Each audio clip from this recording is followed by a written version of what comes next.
rope snapped. Not frayed, not cut, snapped clean through as if it had been rotting for years, though the executioner had inspected it that very morning. The woman dropped to the platform, gasping, her neck unmarked. The crowd of 300 witnesses fell silent. They built a second gallows within the hour, using fresh hemp rope, thick as a man's wrist. When they placed the noose around her neck again, the wood beneath her feet splintered and collapsed before the trapdoor could even open. She stood in the wreckage, breathing steadily, while the sheriff's hands trembled so badly he couldn't light his pipe. By sunset, every overseer in Talbot County had refused to go near her. The county records show she was released 6 days later, though no official pardon was ever issued.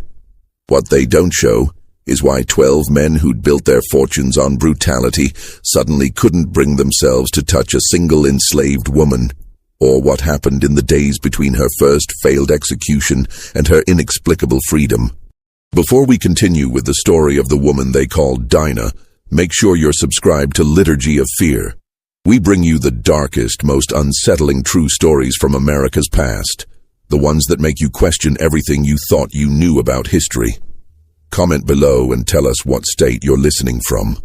Now, let's uncover what really happened in those 6 days that changed Talbot County forever.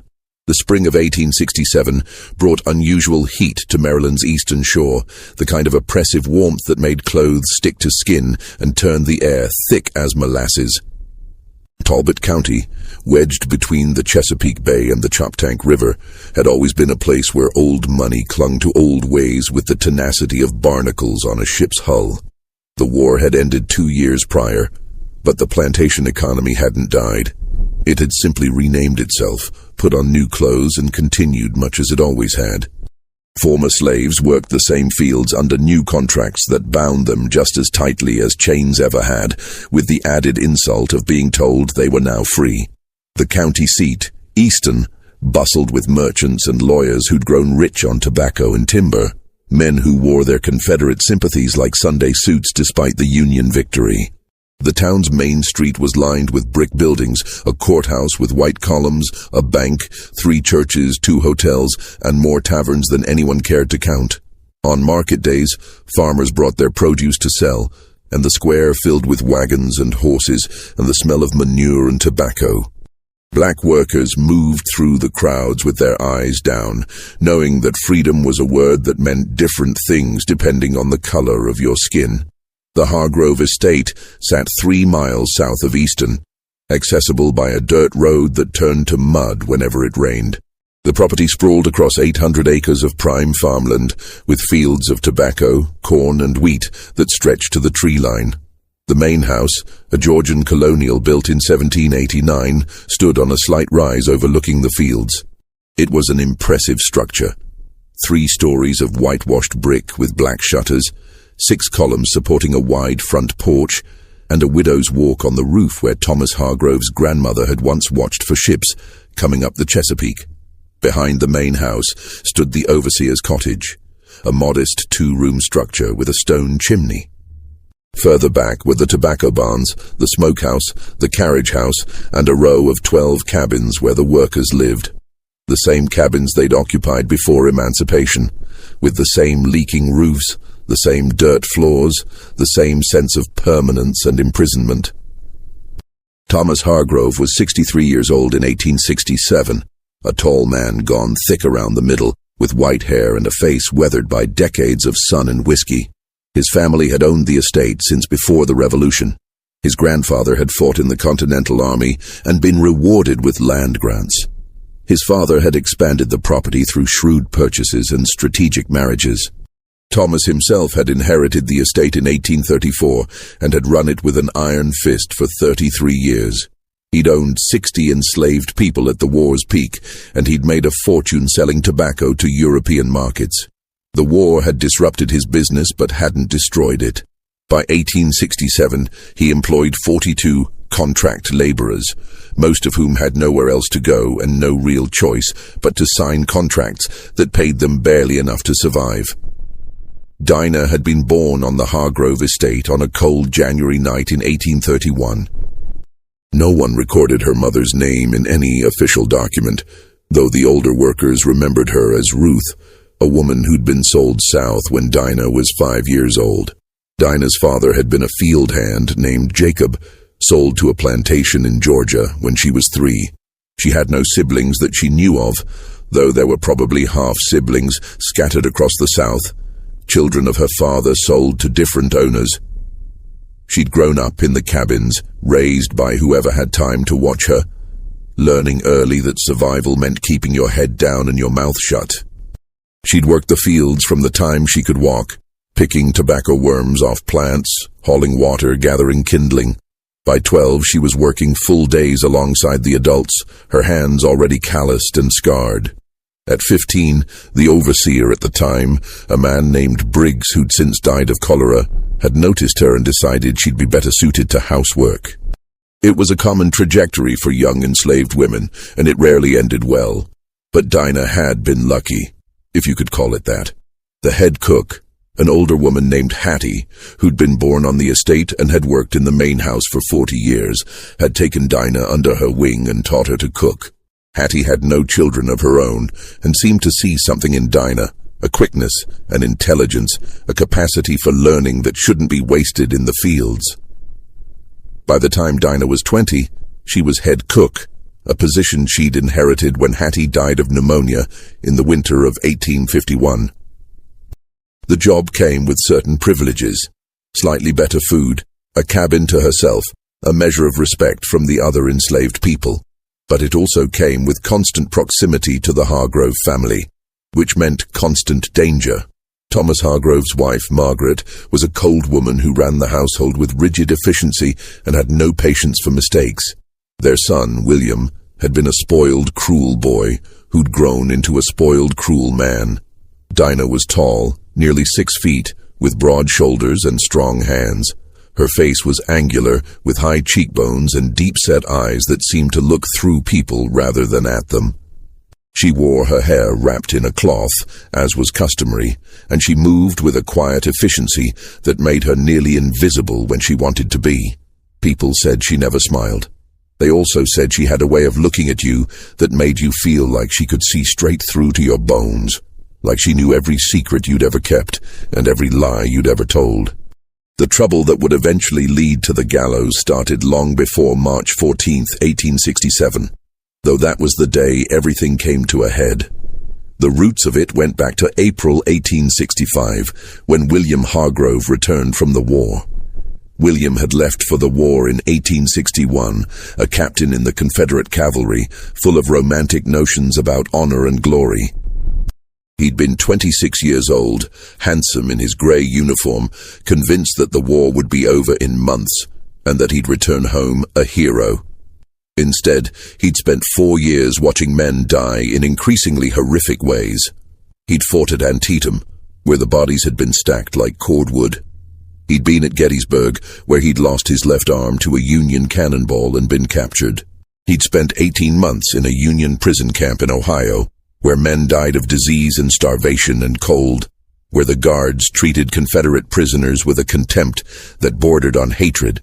When he finally came home in late 1865, he was a different man. The romantic notions were gone, replaced by a rage that seemed to have no bottom and no target. He'd lost his arm, his health, and whatever sanity he'd once possessed. He couldn't sleep without laudanum, couldn't get through the day without whiskey. He had nightmares that left him screaming and sweating, visions of battles that wouldn't leave him alone. And he had a need to hurt people, to exert control, to prove that he still had power over something. His father, hoping that work would steady him, made him the estate's head overseer in January 1866. It was a disastrous decision. William took to his new role with an enthusiasm that bordered on mania.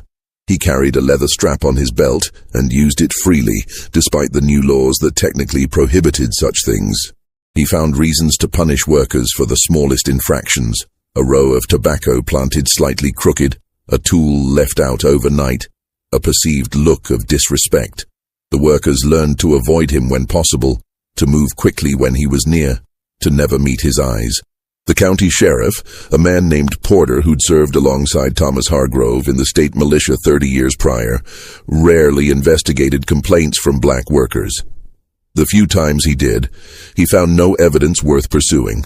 The system protected its own, and men like William Hargrove were considered victims of the war, deserving of sympathy rather than prosecution. Dinah had managed to avoid William's attention for the most part. She worked in the main house, and he spent most of his time in the fields or in the overseer's cottage.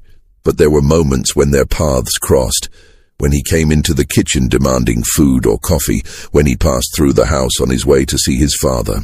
During those moments, Dinah made herself as invisible as possible. She kept her eyes down, spoke only when spoken to, moved quickly and quietly. She'd survived 36 years on the Hargrove estate by knowing when to be seen and when to disappear. But on the morning of March 14, 1867, invisibility wasn't enough. It was a Thursday, and Dinah had been up since before dawn preparing breakfast for the Hargrove family. The kitchen was a separate building behind the main house, connected by a covered walkway. It was a hot, cramped space dominated by a massive iron stove that Dinah had to keep burning all day. The walls were blackened with soot, and the air was thick with the smell of smoke and cooking food. Dinah had been working on biscuits, bacon, eggs, and grits, the standard breakfast that Thomas Hargrove expected every morning at precisely 7 o'clock. The fire had been slow to catch that morning. The wood had been damp from recent rain, and Dinah had spent 20 minutes coaxing flames from smoking logs. By 6:30, she was behind schedule, and the water for coffee hadn't yet boiled. She was moving quickly, efficiently, trying to make up time, when William Hargrove came into the kitchen. He was drunk. Not falling down drunk, but drunk enough that his movements were loose and his eyes were unfocused. He'd been up all night, unable to sleep, drinking whiskey in the overseer's cottage. Now he wanted coffee, and he wanted it immediately. "Where's my coffee?" he demanded, his voice loud in the small space. "It's not ready yet, sir," Dinah said, keeping her eyes on the stove. "The fire was slow this morning. It'll be ready in a few minutes." "I don't want it in a few minutes. I want it now." "The water hasn't boiled yet, sir. I can't make coffee without boiling water." What happened next would be disputed in the trial, with different witnesses offering different versions. But the basic facts were these. William Hargrove, angry and drunk and looking for someone to hurt, grabbed Dinah's arm. She pulled away instinctively, a reflex born of 36 years of avoiding unwanted touch. He lunged forward, reaching for her again. His foot slipped on the wet floor. Dinah had been washing vegetables earlier, and water had pooled near the stove.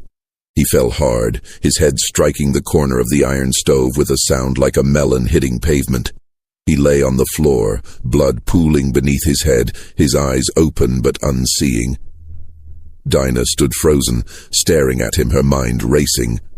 3 other workers who'd been nearby, 2 women named Sarah and Bess who worked in the main house, and a man named Thomas who tended the gardens, came running when they heard the sound. They found Dinah standing over William's body, her face pale, her hands shaking. "He slipped," she said. "He grabbed me and I pulled away, and he slipped." Sarah and Bess would later testify to exactly that. They'd seen the whole thing through the kitchen window. William had been drunk and aggressive. Dinah had been trying to get away. He'd slipped on the wet floor. It was an accident, pure and simple. But Thomas Hargrove didn't see it that way. They carried William to his room in the main house and sent for Dr. Vickers, who arrived within the hour. He examined William, noting the skull fracture, the pooling blood, the lack of response. There was nothing he could do. William Hargrove died at 11 o'clock that morning without ever regaining consciousness. Thomas Hargrove stood over his son's body, his face grey, his hands clenched into fists. His only child was dead.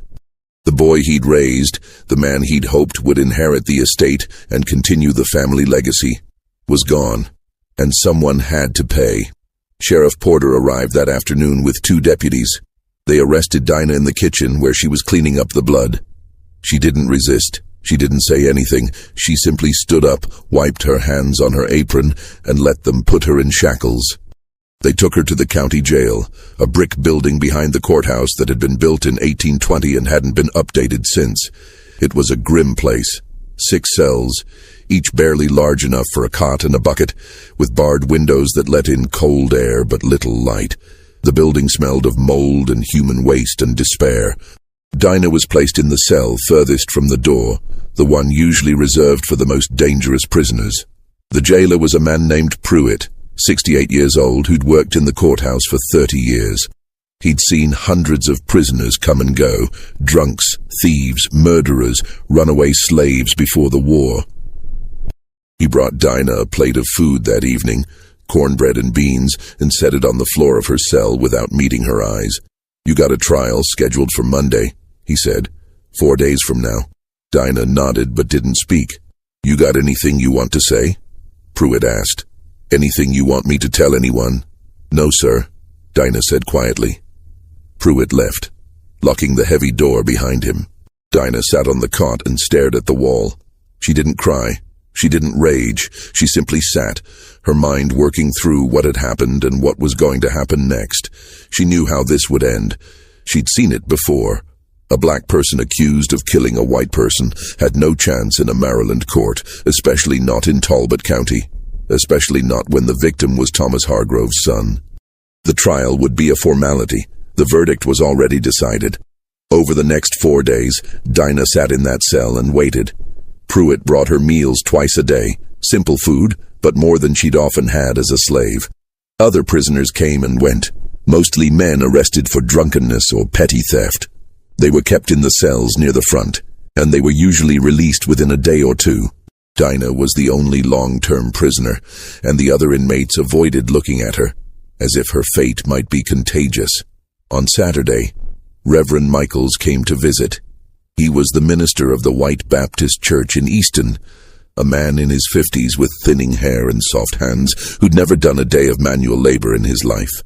He believed deeply in the salvation of souls, and he considered it his duty to minister to prisoners, especially those facing execution. He stood outside Dinah's cell with his Bible clutched to his chest and asked if he could pray with her. "If you want to, Reverend," Dinah said. He prayed for a long time, asking God to have mercy on Dinah's soul, to forgive her sins, to welcome her into heaven despite her crimes. Dinah listened politely, her face expressionless. When he finished, he looked at her expectantly. "Do you accept Jesus Christ as your Savior?" he asked. "I've been a Christian my whole life, Reverend," Dinah said. "But have you truly accepted him? Have you confessed your sins and asked for forgiveness?" "I've got nothing to confess that you'd understand," Dinah said quietly. Reverend Michaels frowned. "You killed a man. That's a sin that requires confession and repentance." "I didn't kill anyone," Dinah said, her voice steady. "He fell. It was an accident." "The court will decide that," Michaels said.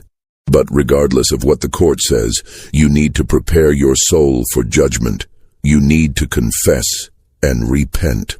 Dinah looked at him with those dark, steady eyes, and for a moment, Michaels felt a chill run down his spine. There was something in her gaze that made him deeply uncomfortable, something that suggested she saw through all his pious words to the fear and prejudice beneath. "I'll pray on it, Reverend," Dinah said finally. Michaels left, feeling unsettled in a way he couldn't quite name. He would visit Dinah twice more before the trial, and each time, he would leave feeling the same way, as if he'd been the one judged, rather than the one offering judgment. The trial took place on Monday, March 18th, in the Talbot County Courthouse. It was a grand building, at least by Easton standards, 2 stories of red brick with white columns and a clock tower. The courtroom was on the 2nd floor, a high-ceilinged space with tall windows and rows of wooden benches. By 9 o'clock, every seat was filled. The trial of a black woman for the murder of a white man was the kind of spectacle that drew crowds. Judge Carrington presided. He was 71 years old, a veteran of the Maryland judiciary who'd been appointed to the bench in 1839. He'd owned slaves himself before the war, and he made no secret of his belief that emancipation had been a mistake.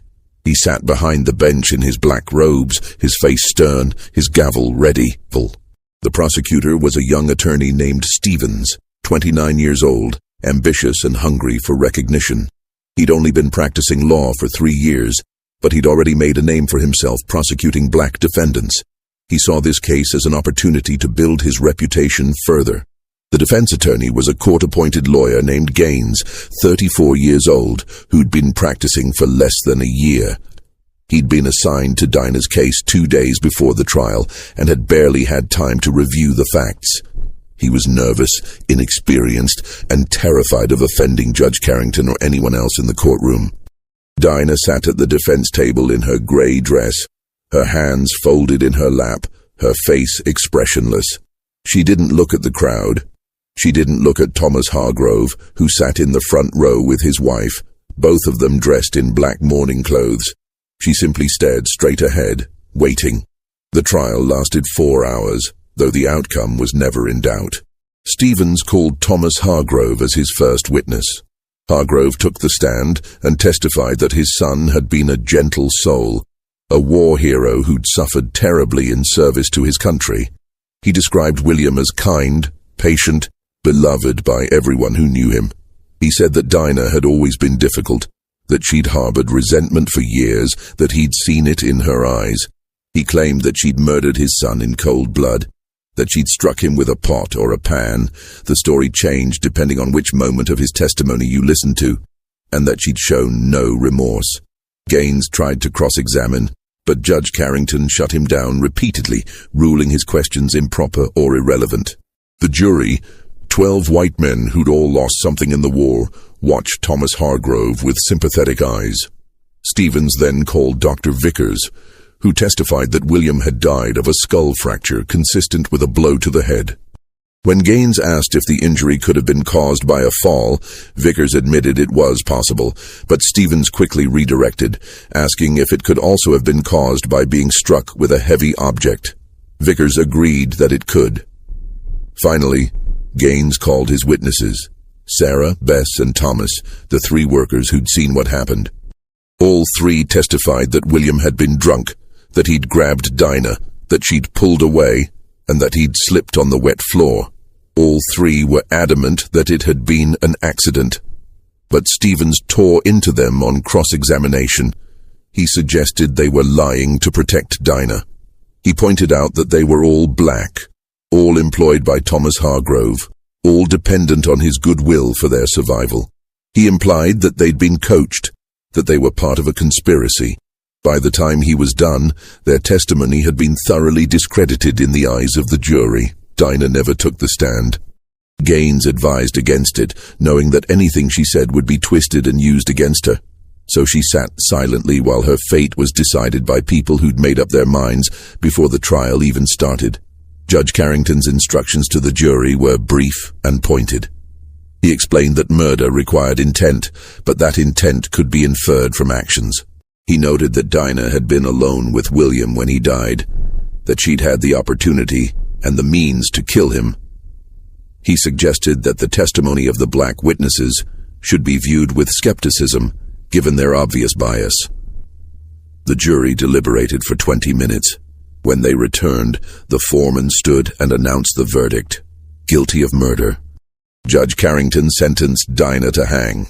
Execution was scheduled for April 2nd, giving Thomas Hargrove time to arrange for a proper public spectacle. Hangings had become less common since the war, but they still drew crowds, especially when the condemned was black and the victim was white. Dinah was taken back to her cell. She'd shown no emotion during the trial, and she showed none now. She simply walked between the deputies, her head up, her face calm, as if she'd expected nothing different. Over the next 2 weeks, Dinah sat in that cell and waited for death. Pruitt continued to bring her meals, but he no longer tried to make conversation. He set the food down and left quickly, as if he didn't want to be in her presence any longer than necessary. Other prisoners, held in adjacent cells for minor crimes, asked to be moved. One man, arrested for public drunkenness, became so agitated by Dinah's presence that he spent an entire night screaming about demons and hellfire. Sheriff Porter released him early just to restore peace. Reverend Michaels visited 3 more times, each visit following the same pattern. He would pray, ask Dinah to confess, and leave feeling unsettled when she refused. On his final visit, the day before the execution, he begged her to accept salvation. "Tomorrow you'll face God's judgment," he said. "You need to be right with him." "I am right with him," Dinah said quietly. "I've done nothing wrong. You killed a man. I didn't kill anyone. He fell." The jury said, "You're guilty." The jury said what they were always going to say, Dinah replied. "That doesn't make it true." Michaels left, frustrated and frightened in equal measure. That evening, he told his wife that there was something deeply wrong with Dinah, something unnatural. His wife, a practical woman who'd been married to him for 25 years, told him he was being foolish. But Michaels couldn't shake the feeling. Meanwhile, Thomas Hargrove was making preparations for the execution. He paid for a new gallows to be built in the courthouse square, a sturdy platform of oak with a trapdoor mechanism imported from Baltimore. He hired an executioner from Richmond, a man named Cobb, who claimed to have hanged 17 people without a single botched job. Cobb arrived in Easton 3 days before the execution, inspected the gallows, and pronounced them satisfactory. He was a professional, and he took pride in his work. A proper hanging was a science, he liked to say. Too short a drop and the condemned strangled slowly, too long and the head could separate from the body. He'd calculated a 7-foot drop for Dinah, based on her height and weight, which should break her neck cleanly and cause death within seconds. The morning of April 2nd dawned clear and warm, the kind of spring day that made everything feel possible. By 9 o'clock, more than 300 people had gathered in the courthouse square. They came from all over the county, farmers and merchants, women in their Sunday dresses, children eating peppermint sticks. Someone had set up a lemonade stand near the courthouse steps. Another vendor was selling roasted peanuts. The atmosphere felt almost festive, like a county fair or a holiday celebration. The gallows stood in the center of the square, a stark wooden structure that cast long shadows in the morning sun. Cobb inspected it one final time, checking the trapdoor mechanism, testing the rope, measuring the drop distance. Everything was perfect. He'd used the best hemp rope he could find, thick as a man's wrist, strong enough to hold a horse.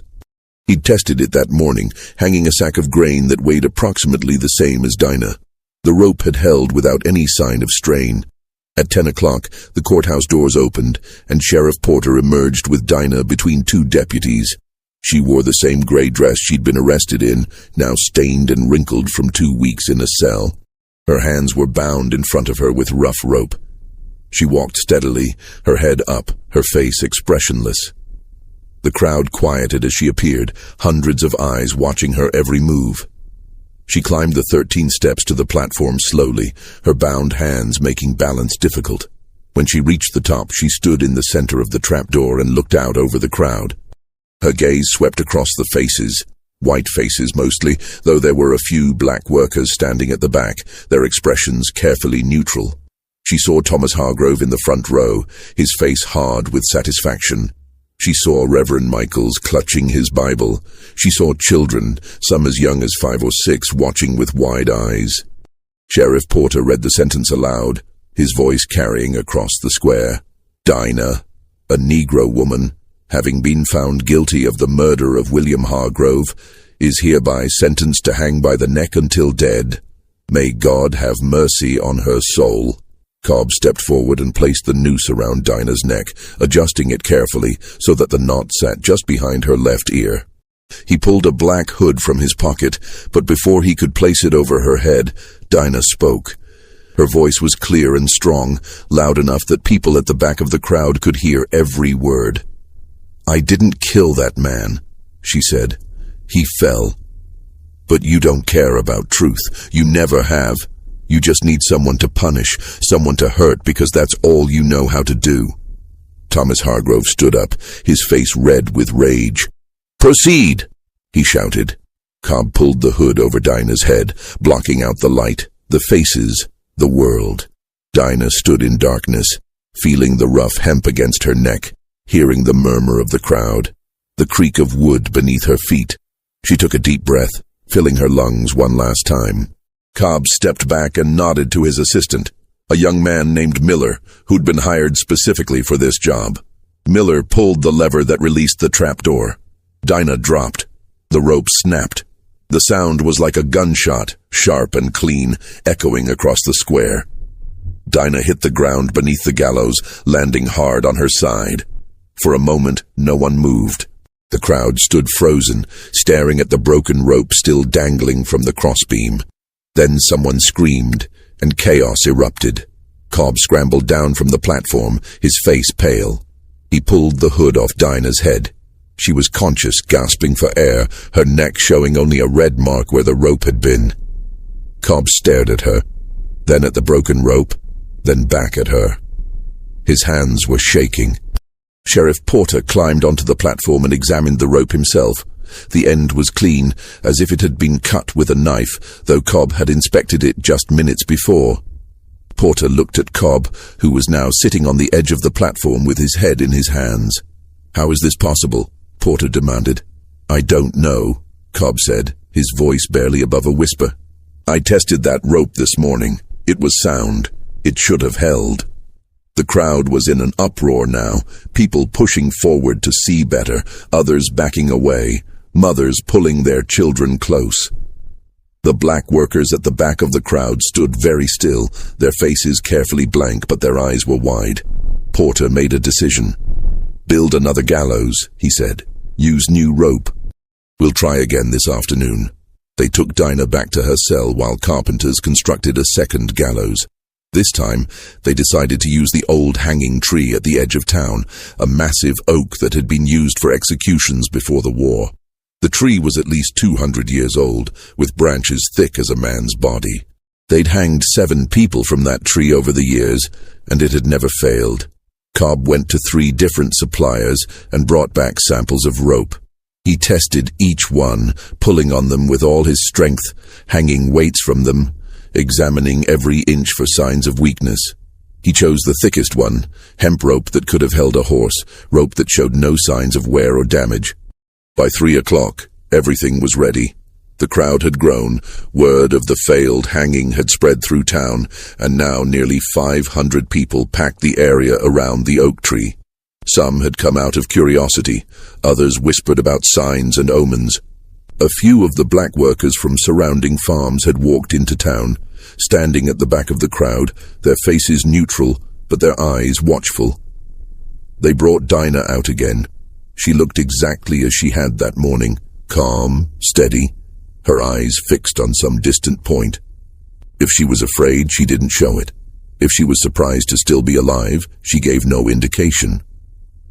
She simply walked between the deputies, climbed onto the platform that had been built beneath the oak tree's largest branch, and stood where they told her to stand. This time, there were no speeches. Cobb, visibly nervous now, placed the noose around her neck and stepped back quickly, as if he didn't want to touch her any longer than necessary. He nodded to Miller, who pulled the lever. The trap door, a simple wooden platform rigged to drop away, opened. Dinah fell. The wood beneath her feet splintered with a sound like breaking bones, like the world itself was coming apart. The entire platform collapsed, sending Dinah, Miller, and 2 carpenters who'd been standing nearby, tumbling to the ground in a shower of splinters and dust. The rope, still intact, swung empty above them. Dinah lay in the wreckage, coughing, covered in dust. Miller had broken his arm and was screaming in pain. One of the carpenters had a gash across his forehead that bled profusely. The other carpenter was unconscious, having hit his head on a piece of falling timber. Dinah had a scrape on her cheek and nothing else. The crowd had gone silent again, but this time the silence felt different. Heavy. Afraid. People were backing away now. Mothers clutching their children, men crossing themselves. Someone in the crowd shouted, "Witchcraft!" Another voice called out, "The devil protects his own." Cobb refused to try a third time. He stood up, brushed the dust from his clothes, and announced that he was done. He packed his equipment, collected his fee from a stunned Sheriff Porter, and left town that evening. He would later tell people in Richmond that he wanted nothing more to do with Talbot County or its cursed hangings, that there were forces at work there that he didn't understand and didn't want to understand. Sheriff Porter stood in the wreckage of the second gallows, staring at Dinah, who sat in the dirt with her hands still bound, looking back at him with those steady, unreadable eyes. Around them the crowd was dispersing, people hurrying away as if they didn't want to be there when whatever was protecting Dinah decided to turn its attention to them. "Take her back to the jail," Porter said finally, his voice hoarse. That night, Thomas Hargrove called an emergency meeting at his estate. He invited Sheriff Porter, Judge Carrington, Prosecutor Stevens, and the 3 overseers who worked his land, men named Dutch, Farley, and Quinn. They gathered in Hargrove's study, a wood-paneled room lined with law books and hunting trophies, and discussed what to do about Dinah. The study was thick with cigar smoke and tension. Hargrove poured whiskey for everyone, and they drank in silence for a moment, each man lost in his own thoughts. "We hang her again," Hargrove said finally. "Tomorrow. Use chain instead of rope." Dutch, the oldest of the overseers, shook his head. He was 56 years old, a thick-shouldered man who'd worked the Hargrove estate for 20 years. He'd seen a lot in his time, runaways, rebellions, punishments that would make most people sick. But he'd never seen anything like what had happened that day. "Chain won't break her neck," he said. "She'll strangle. Could take 10 minutes or more. You want to watch that?" "I don't care how long it takes," Hargrove said, his voice hard. "She killed my son. She needs to die." But Judge Carrington was shaking his head. "We can't," he said. "Not after today. You saw that crowd. People are talking. If we try again and something else goes wrong." He trailed off, but everyone understood. The whispers had already started. Witchcraft, devil's protection, divine intervention. The kind of talk that could spread like wildfire through a superstitious community. "So what do you suggest?" Hargrove demanded. "We let her go. She killed my son." "She was convicted and sentenced," Carrington said carefully. "We attempted to carry out that sentence. Twice. If we try again and fail, we look like fools. Worse, we look like we're fighting against something bigger than us." The room fell quiet. Outside, spring peepers sang in the darkness, their chorus rising and falling like breathing. Finally, Quinn spoke up. He was the youngest of the overseers, 32 years old, a man who'd built his reputation on being willing to do things others wouldn't. "Maybe we don't need a trial," he said. "Maybe we handle this quietly. An accident. She tries to escape. We shoot her. No one would question it." Sheriff Porter looked at him with disgust. "I'm not murdering a prisoner," he said. "I may not like what happened today, but I'm still a lawman." "Then what do we do?" Hargrove demanded. Porter took a long drink of whiskey. "We keep her in jail," he said. "Let things settle. In a few months, when people have forgotten, we'll handle it quietly. Move her to another county, have her tried again there." Hargrove wanted to argue, but he could see the fear in the other men's eyes. Even Quinn, who'd once beaten a man half to death for stealing a chicken, looked uncomfortable. They were all thinking the same thing, though none of them wanted to say it aloud. What if she really was protected by something they didn't understand? The meeting ended without a clear resolution. The men left one by one, hurrying to their horses as if they didn't want to be out after dark. Hargrove sat alone in his study, drinking whiskey and staring at the portrait of his son that hung above the fireplace. William looked young in the painting, barely 20, dressed in his Sunday best, smiling. It had been painted before the war, before everything had gone wrong. Hargrove sat there until dawn, drinking and remembering, and by the time the sun rose, he'd made a decision. He would wait, as Porter suggested, but he wouldn't wait forever. One way or another, Dinah would pay for what she'd done. But things didn't go according to plan. The next morning, Dutch came to the estate and told Hargrove he was quitting. He'd found work in Delaware, he said, managing a farm for a Quaker family. Better pay, better conditions. He'd be leaving by the end of the week. Hargrove tried to convince him to stay, offering more money, better accommodations. But Dutch was adamant. He wouldn't say why exactly, but Hargrove could see it in his eyes. Fear. Farley quit that afternoon. He claimed his wife was sick and needed to move to a drier climate, somewhere out west. He'd be leaving within the month. Quinn lasted until the following Monday, then announced he was moving to Ohio. His brother had land there, he said, and had offered him a partnership. It was too good an opportunity to pass up. Within 10 days, Thomas Hargrove had no overseers left. And when he tried to hire replacements, he found that no one wanted the job. He offered double the usual wages. He offered housing, meals, even a share of the profits. But word had spread throughout the county, and no one wanted anything to do with the Hargrove estate. Men who'd spent their entire lives enforcing discipline through fear suddenly found themselves afraid. They made excuses, family obligations, health problems, better opportunities elsewhere. But Hargrove knew the truth. They were terrified of Dinah. The workers on the Hargrove estate noticed the change immediately. Without overseers, the brutal discipline that had governed their lives evaporated. They still worked the fields, but at their own pace. They took breaks when they needed them. They talked freely.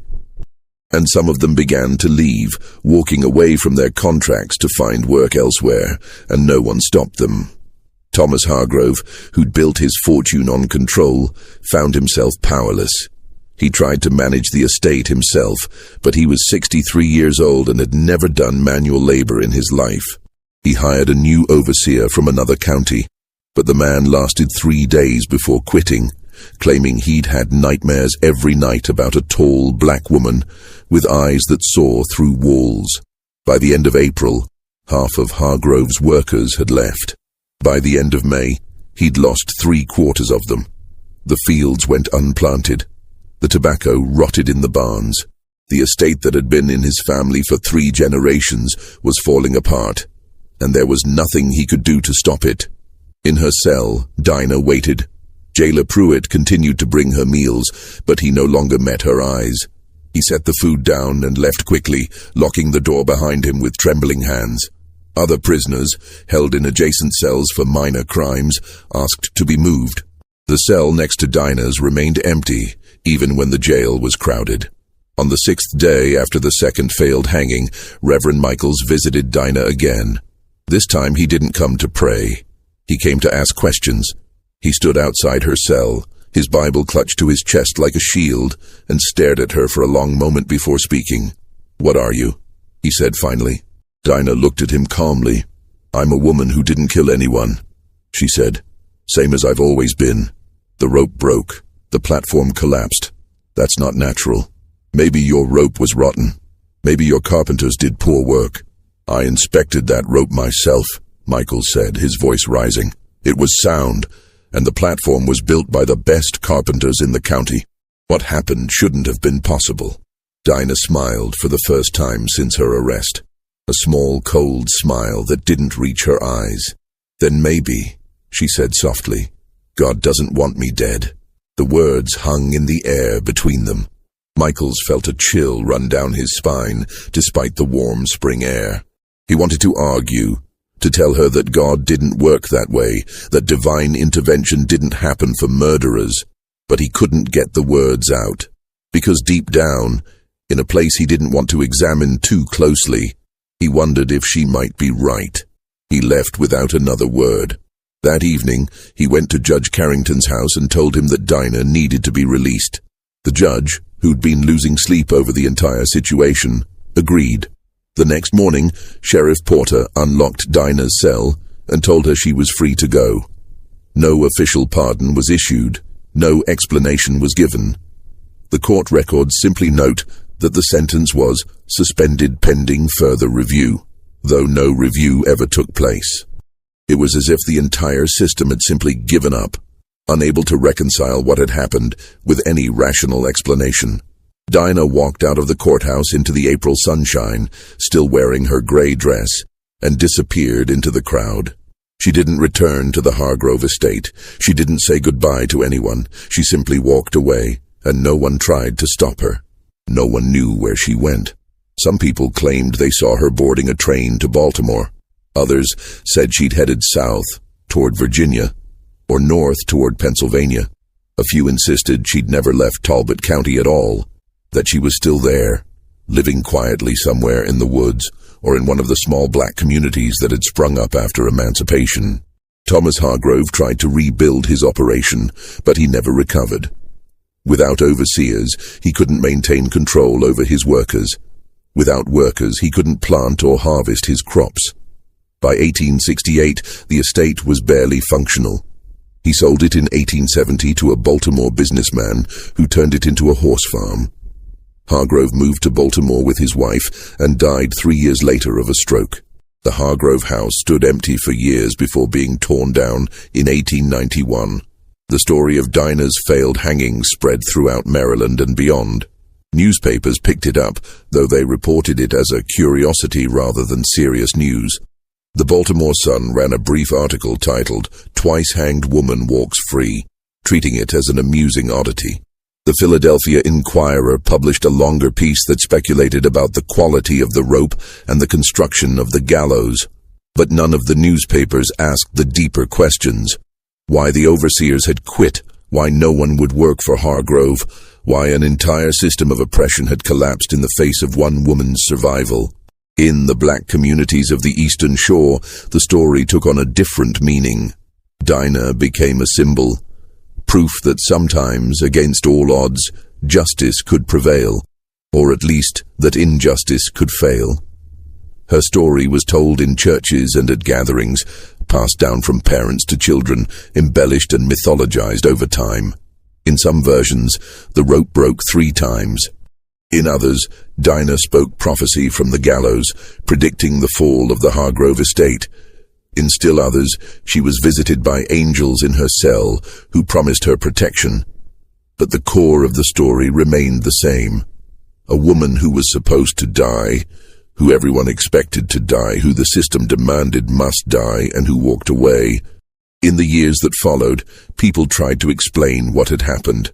Some said the rope had been sabotaged, though no one could explain how or by whom, given that Cobb had inspected it himself and had no reason to want Dinah to survive.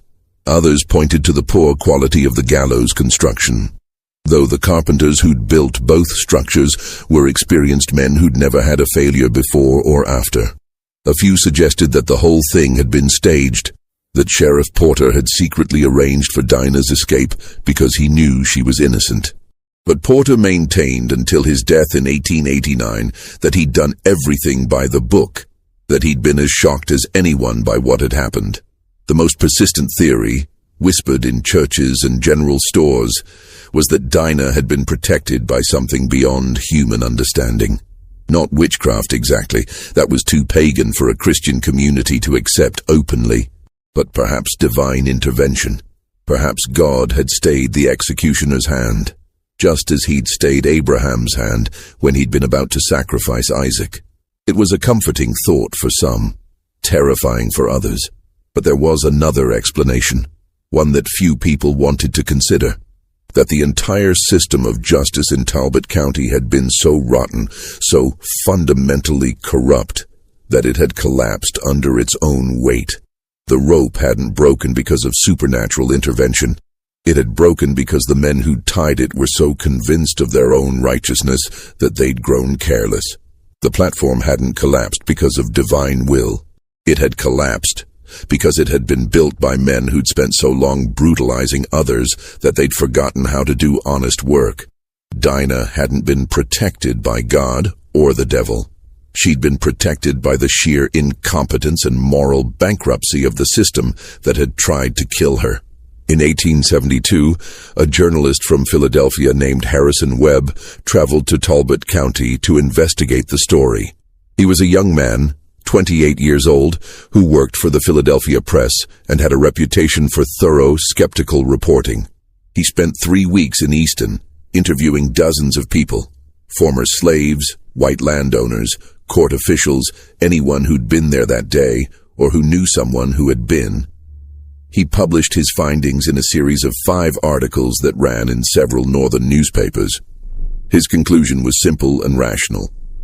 The hangings had failed due to a combination of poor equipment, inadequate construction, and mass hysteria. The rope had been weakened by moisture and age despite appearances. The platform had been inadequately constructed, using wood that had been compromised by rot. And the crowd's expectations of failure had created a self-fulfilling prophecy, causing the executioners to rush their work and make mistakes. It was a rational explanation.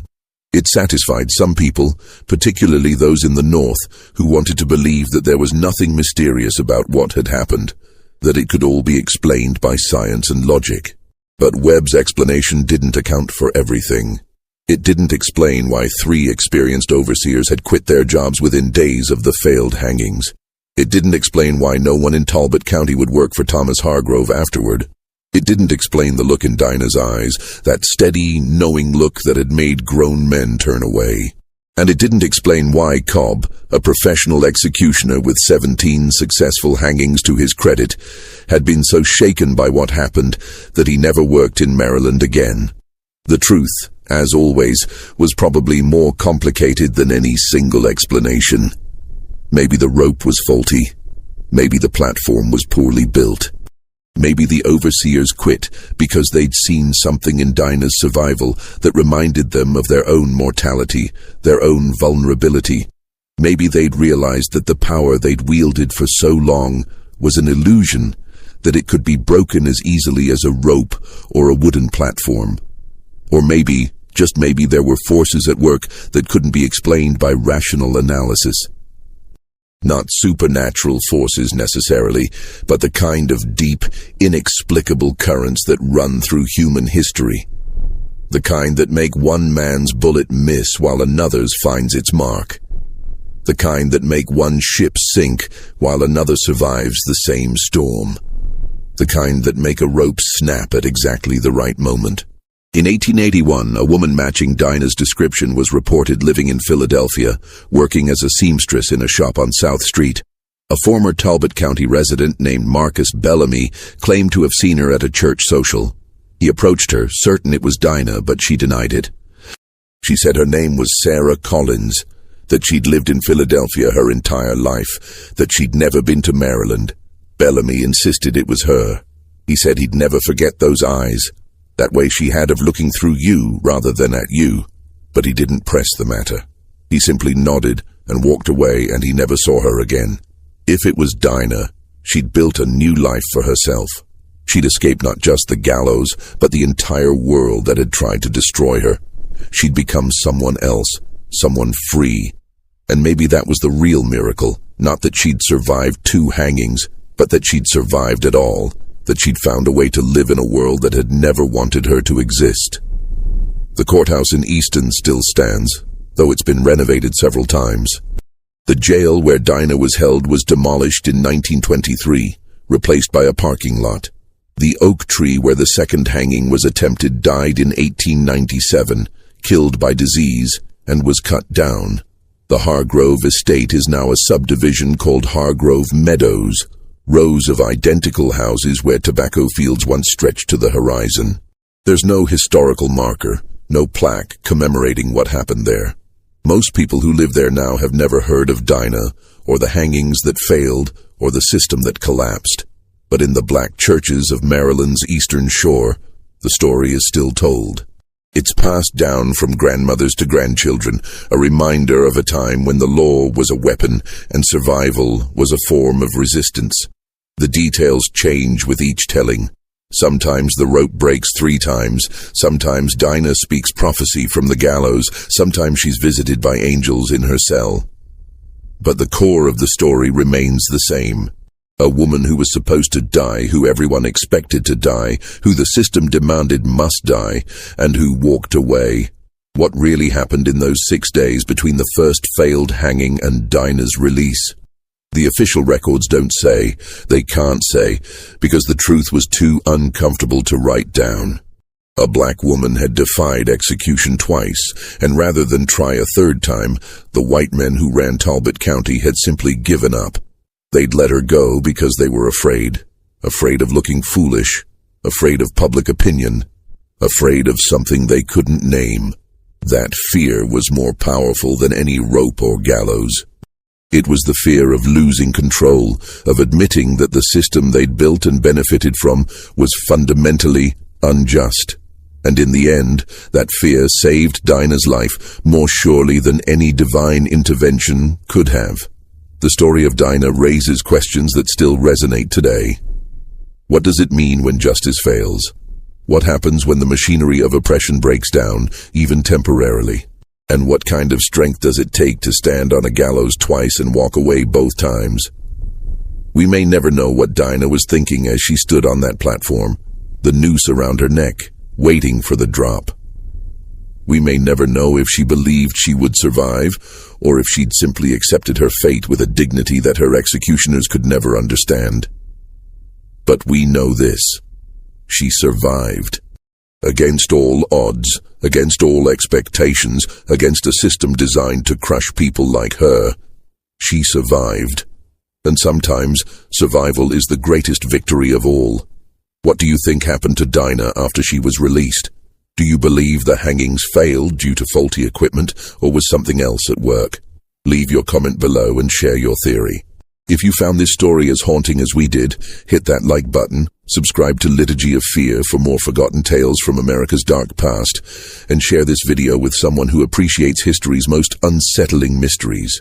The past has more secrets than we can imagine, and we're here to uncover them, one story at a time.